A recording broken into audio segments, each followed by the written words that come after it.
everyone and welcome in today's video. Today we are going to talk about an English word called soon.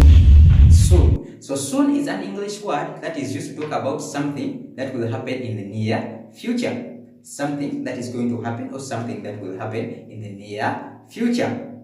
Soon kigambo ky'oluzungu ekikozesebwa okwogera ku kintu okubeerawo mu kaseera katono oba mu bwangu. So soon in Luganda can be mu bwangu oba mu kaseera katono.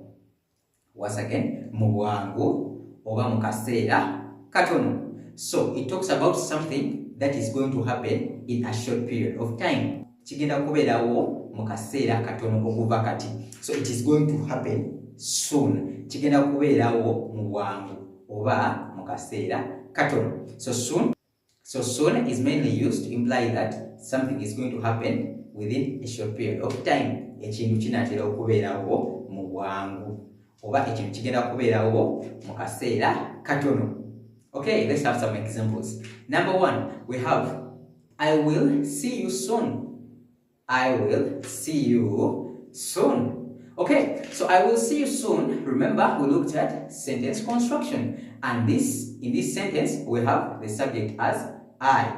Then we will see you soon. The verb is to see someone.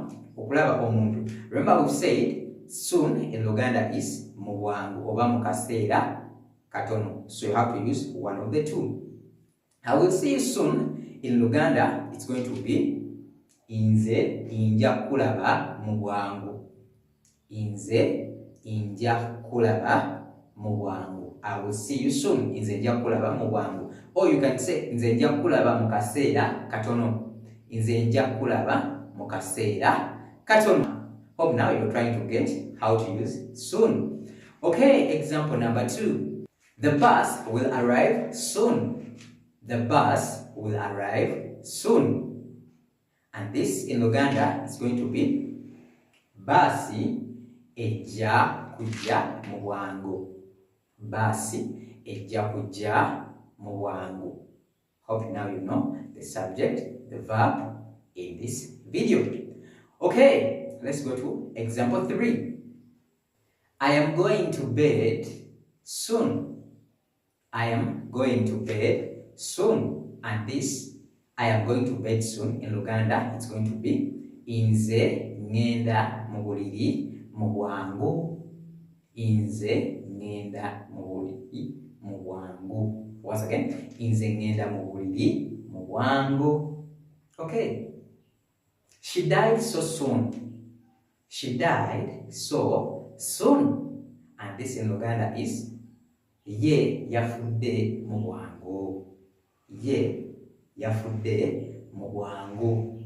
O ye yafudde mu kaseera katono. Ye yafudde mu bwangu. O ye yafudde mu kaseera katono. We will visit grandmother soon. We will visit grandmother soon. We will visit grandmother soon in Luganda. It's going to be fe because of we. Fe tujja kukyalira jjajja mukyala. Remember we looked at names used in houses, for example, parents, grandmother, grandfather. So fe tujja kukyalira jjajja mukyala mu bwangu. Fe tujja kukyalira jjajja mukyala mu bwangu. Okay, the next example. Martin will call you soon. Martin will call you soon. Martin ajja kukubira mu bwangu. Martin ajja kukubira mu bwangu. So it's going to call you shortly after that specific period of time. Ye ajja kukubira mu bwangu. Okay, a point to note here. Soon in Luganda is mu bwangu oba mu kaseera katono. So soon is used to show that something is going to happen shortly. Something is going to happen shortly. Kitegeeza ekintu kigenda kubeerawo mu kaseera katono okuva kati. Okay, that's it in this video. Bye bye. Weraba.